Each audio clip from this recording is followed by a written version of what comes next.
Bienvenidos a un nuevo episodio de Podcast Fe y Libertad. Mi nombre es Carol Ríos de Rodríguez y me encuentro hoy con el doctor Gabriel Zanotti.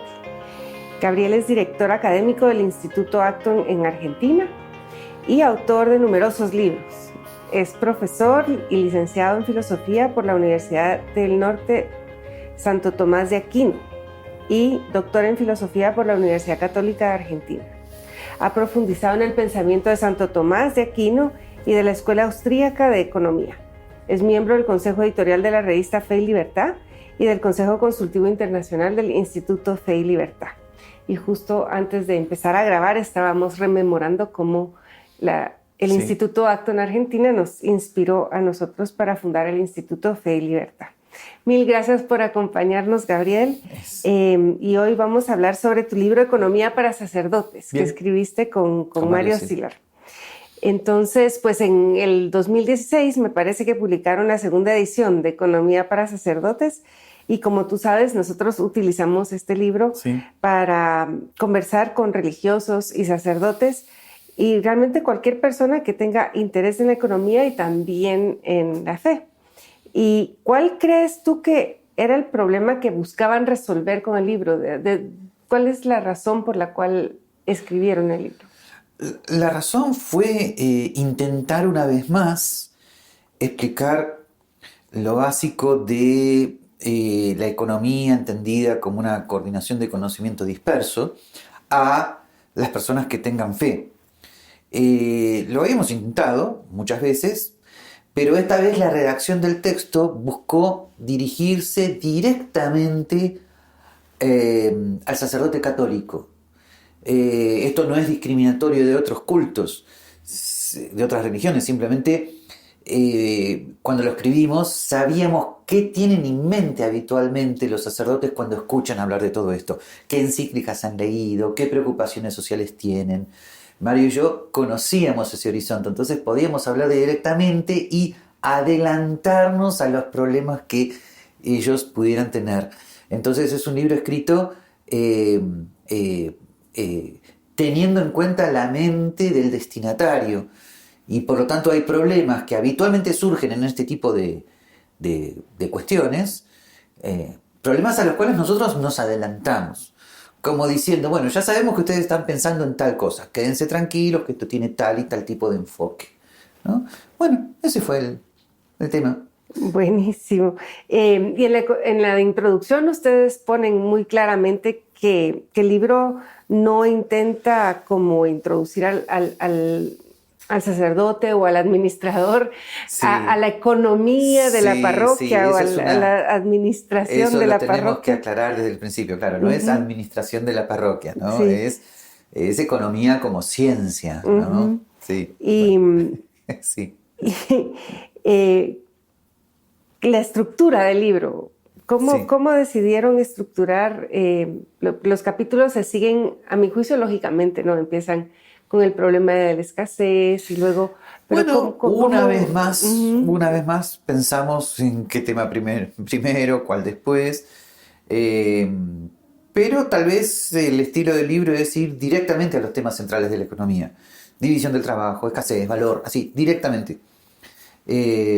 Tratamos de tener un orden mínimo, valor, división de trabajo, escasez, precios y luego seguir, pero eso es lo que tratamos de hacer, ir de manera directa a esos temas que, tú lo sabes perfectamente, son habitualmente mal entendidos por muchas personas que tienen fe, con buena voluntad, pero son como lamentablemente la fe y la economía siguen siendo lamentablemente como mundos alejados o extraños o hostiles.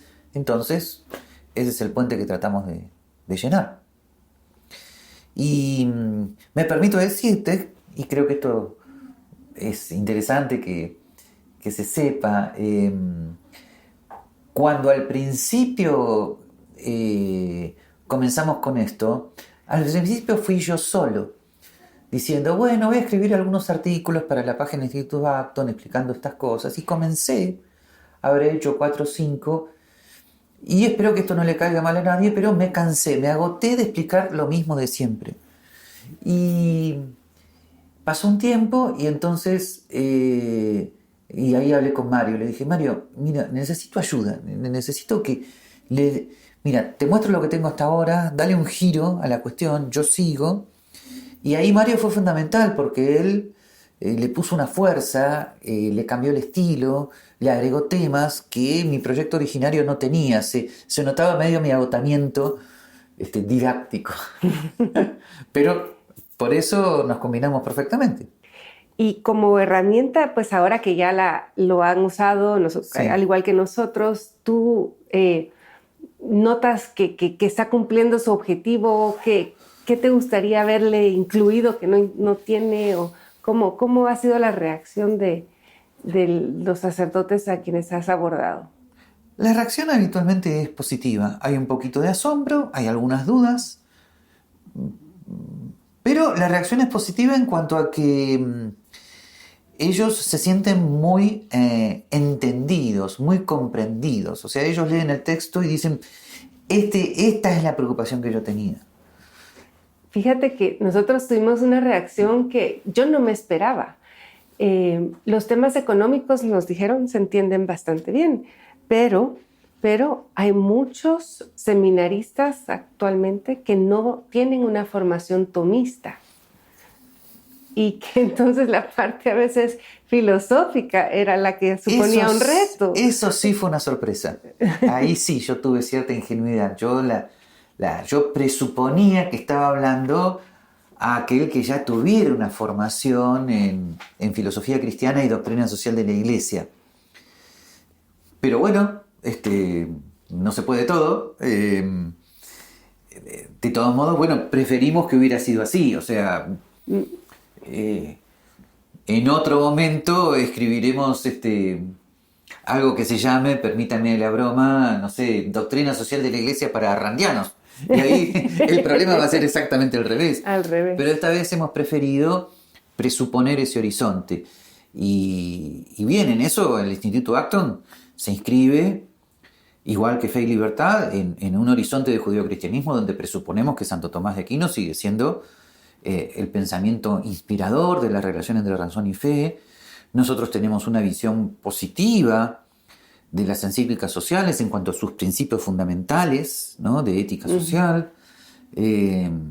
O sea, tú sabes perfectamente que tanto el Instituto Fe y Libertad como el Instituto Acton, como el Acton Institute, están dentro de un catolicismo entendido según el catecismo de la Iglesia Católica, según las encíclicas centrales de Juan Pablo II que pusieron en su lugar ciertos temas. O sea, nosotros nunca hemos tenido ningún problema en cuanto a lo que habitualmente se llama la ortodoxia de la doctrina católica. Y eso también, entre que asombra a mucha gente y enoja a mucha gente, porque tal vez algunos de los que piensan muy diferente, habitualmente tratan como de agarrarnos en alguna cuestión de heterodoxia, ¿no? Y con nosotros eso nunca va a suceder. Como mucho, el mayor problema que hemos tenido es con algunos partidarios de Lefebvre, de Monseñor Lefebvre, que nos ven muy mal. Pero eso ya es un problema intereclesial, no es un problema, comillas, que tengamos con el mundo externo al cual tenemos que explicarle la fe. Ese es un problema intereclesial. No, para nosotros el libro ha sido, la verdad, muy, muy útil para vencer algunas de las los prejuicios, digamos, malentendidos o prejuicios que se tienen. Por ejemplo,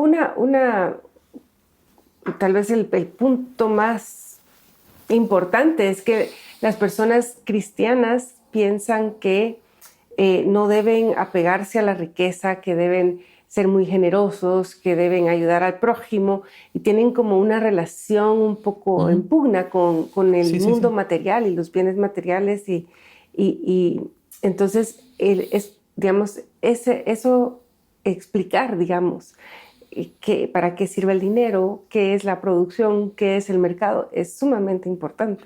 Sí, en ese sentido el libro desde el principio adopta esta actitud.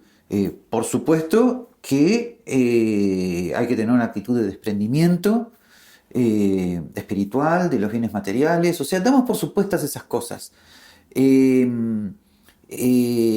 Y además ofrecemos del mercado una visión muy humilde. Lo que decimos es, mira, el mercado como tal asigna recursos de manera relativamente eficiente Pero desde luego que puede haber vicios morales en el mercado, de igual manera que lo puede haber en el matrimonio o en la política, pero no por eso, este es un mensaje que habitualmente damos, se va a condenar como tal al matrimonio o a la vida política. Bueno, de igual manera que puede haber vicios morales en el mercado, por ejemplo, una persona puede incurrir en el consumismo o lo que fuere. Sin embargo, eso no depende del mercado en sí mismo. El mercado en sí mismo no es una solución a los grandes problemas de la naturaleza humana, es algo muy humilde, es asignación coordinada de recursos, no es nada más. Para todo lo demás está precisamente la iglesia, ¿no? Lo que ocurre es que muchos cristianos han confundido al Estado con el confesionario, como si al Estado le correspondiese impedir, o mejor dicho, como si al Estado le correspondiese la redención del pecado original. No, no, de ninguna manera, ¿no?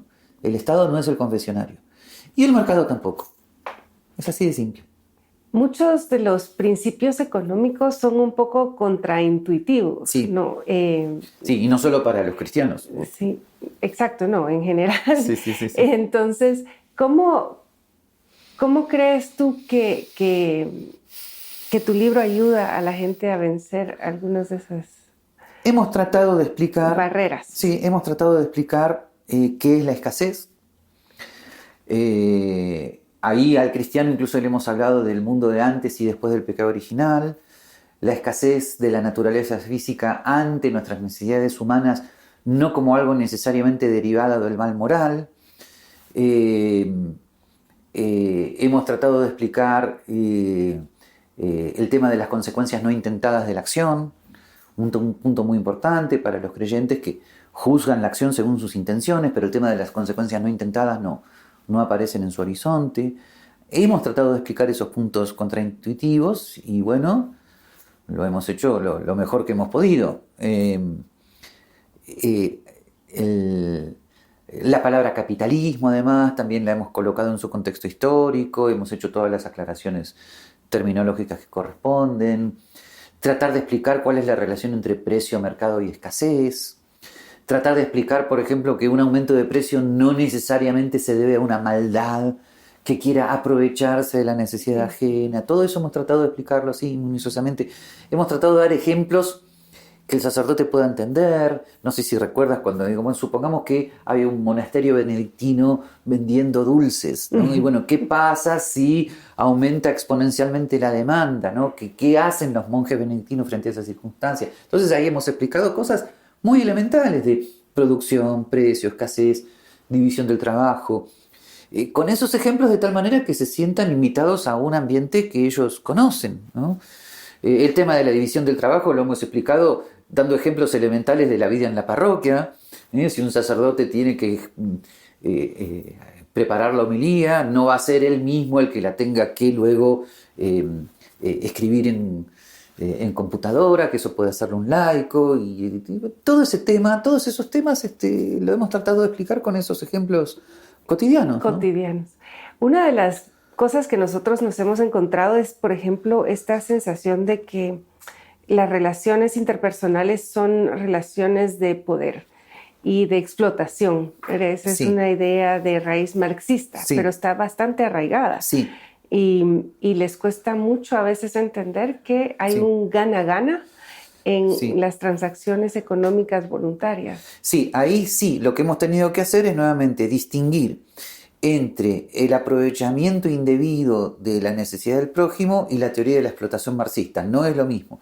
El cristianismo condena lo primero, pero no necesariamente afirma la teoría de la explotación. Hemos tenido que explicar que la teoría de la explotación es una cuestión más técnica, tiene que ver con la plusvalía, como algo que necesariamente se da en el mercado. Hemos explicado la diferencia, y Mario es muy claro en eso, entre que la ganancia de uno no implica la pérdida de otro. Hemos tratado de explicar lo que significa el aumento de la riqueza conjunta. De tal manera que haya una visión positiva del mercado, con plena conciencia a su vez de las dificultades morales que las personas pueden tener en el mercado. Vuelvo a decirte con un ejemplo que el sacerdote actual entiende perfectamente. Hay una visión positiva del matrimonio con independencia de los múltiples problemas morales que puede haber en la vida del matrimonio. Bueno, es más o menos lo mismo. En ningún momento ahora, sobre todo en la pastoral posterior al Vaticano II, un sacerdote hace una condena a priori del matrimonio. Ningún sacerdote dice, bueno, matrimonio sí, pero cuidado. No, matrimonio sí, familia doméstica. Se da, por supuesto, que luego hay una pastoral. Bueno, acá lo mismo. No hay por qué andar diciendo, cuidado con el mercado, que es bueno a veces, pero en general no. Hay una visión positiva del mercado como algo que surge de la naturaleza humana, que después del pecado original se enfrenta con la escasez de recursos y tiene que solucionarla de alguna manera. Así que en eso hemos insistido mucho. Que por lo demás es la visión positiva del mundo, ya no como lo mundano, sino como el objeto de santificación del laico, en lo cual la teología del Vaticano II ha insistido totalmente. O sea, si el famoso tema de la teología del laicado, ¿no? Si el Vaticano II ha hablado tanto de que el mundo es el lugar del trabajo y la familia, y que el trabajo y la familia es aquello que hay que santificar y aquello mediante lo cual el laico se santifica, si de eso se excluye el mercado, estamos totalmente desactualizados en cuanto a la relación del catolicismo con el mundo moderno, que es precisamente uno de los objetivos centrales del Vaticano II. Así que hemos tratado de colaborar con eso. Muchas gracias. Ya nos comentaste en esa última respuesta algo sobre la importancia de la propiedad privada. Sí. Ahí hacemos lo mismo, le decimos al sacerdote, ya sabemos que la propiedad privada es un precepto secundario de la ley natural, según establece Santo Tomás de Aquino, que le responde a San Ambrosio, o sea, como diciendo, ya sabemos todo eso, no es que simplemente lo sabemos como concediéndolo de mala gana, lo afirmamos con pleno convencimiento. Entonces afirmamos, lo que ocurre es que una vez que la propiedad privada es útil a la naturaleza humana, entonces ahora, en el siglo XX, contamos con mayores herramientas para explicar por qué la propiedad privada es útil a la naturaleza humana. Y ahí vienen las explicaciones habituales.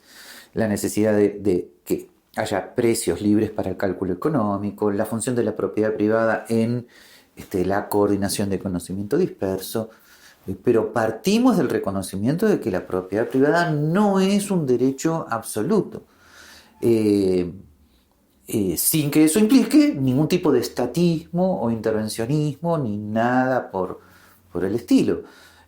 O sea, colocamos el tema de la propiedad en el contexto de las encíclicas sociales, la mayor parte de las cuales nunca derivaron en un estatismo o intervencionismo. Simplemente aclaramos que la economía agrega cuestiones técnicas de comprensión del sistema económico que van más allá de lo que un principio general de ética social pueda explicar. O sea, lo que decimos es sabemos que la propiedad privada es un precepto secundario, sabemos que la función del Estado es subsidiaria, y esos son los principios generales. A partir de acá tenemos que ver qué nos dice la economía para el problema de la solución de la escasez, ¿no? Bueno, lo mismo con respecto al tema que el sacerdote tiene en mente, que es el destino universal de los bienes. Lo mismo. Por supuesto que Dios ha creado los bienes para todo el género humano. Por supuesto que ese es el destino universal de los bienes afirmado por la doctrina social de la Iglesia. Una vez dicho esto, ¿cuál es el modo concreto en el cual los bienes estén disponibles para la mayor parte de los seres humanos? Bueno, y ahí vamos al tema del mercado.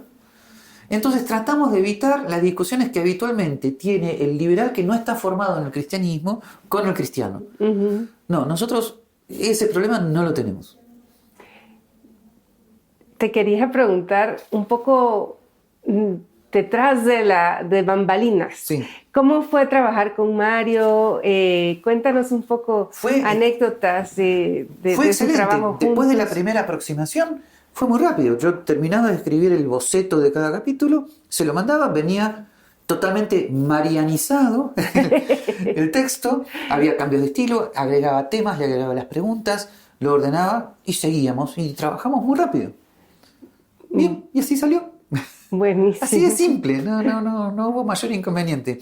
Él además estaba entusiasmado con el proyecto. Eso fue fundamental. Es que hay una gran necesidad, ¿no? Y él además había sido mi alumno, nos conocíamos mucho, él había aprendido conmigo filosofía de las ciencias, habíamos hablado millones de veces juntos en los pasillos y en los recreos, nos hemos encontrado a tomar un café millones de veces. antes de que él se fuera a España, ¿no? Entonces había una comprensión mutua, una comunidad de ideas y de objetivos, y así se trabaja muy rápido y muy bien. En términos económicos, se aumenta la productividad del trabajo. Sí, sí, sí. Si tuvieras que recomendar un libro de seguimiento, digamos, Sí. el sacerdote ya leyó Economía para Sí. Sacerdotes, y ahora, ¿qué más puede leer? Yo creo que ahora tiene que pasar a autores como Robert Sirico, como Martin Ronheimer, Sam Gregg, tiene que pasar a esos autores. Lo nuestro es sanamente elemental, es un primer momento de ruptura de malentendidos. Uh-huh. Pero ahora el sacerdote que lee Economía para Sacerdotes está en condiciones de entender en defensa del libre mercado de Robert Sirico, las reflexiones sobre la economía de mercado de Martin Ronheimer, un libro muy importante de Sam Gregg, que es Economía para Teólogos, uh-huh, que cumplió una función similar. Bueno, yo diría que hay que pasar a esos tres autores. Sí. Ok, mil gracias. ¿Y tendrías algún comentario adicional o algo que quisieras agregar o contarnos? Sí, yo pediría que justamente una vez cumplido este objetivo de una primera etapa de superación de malentendidos, entonces los cristianos hagan verdaderamente lo que hizo Santo Tomás, o sea, estén abiertos a ver en todos los economistas, aunque no sean creyentes, o aunque ellos hayan malentendido aspectos del cristianismo o del catolicismo, sin embargo estén abiertos a tomar de ellos todo lo bueno, ¿no? Hace poco tuve un debate con un economista que me dice, pero Mises no es cristiano, y Mises no reconocía la divinidad de Jesucristo. Y yo le decía, ¿y eso qué tiene que ver? Como economista era bueno. No, porque él era incapaz de ver que un no creyente pudiera decir algo bueno. Uh-huh. Eso jamás fue la actitud de Santo Tomás de Aquino. La inteligencia humana después del pecado original habrá quedado herida, pero no quedó destruida. Entonces, yo creo que le pido a todos los laicos y no laicos y consagrados y sacerdotes y obispos y cardenales que tengan una actitud de ver lo bueno que hay en los economistas que no sean creyentes. Porque además, que un economista sea creyente no garantiza que sea un buen economista. ¿Okay? Así que eso es lo que pediría. Buenísimo, buenísimo. Mil gracias, Gabriel. Te agradecemos muchísimo el que nos hayas compartido este tiempo y que nos hayas ilustrado un poco sobre este libro que, como te repito, ha sido extremadamente útil para el Instituto Fe y Libertad. Okay. Para más información sobre el Instituto Fe y Libertad, ingresa a feylibertad.org y síguenos en las redes sociales. Suscríbete a nuestro podcast y no pierdas ninguno de nuestros episodios. Gracias y hasta la próxima.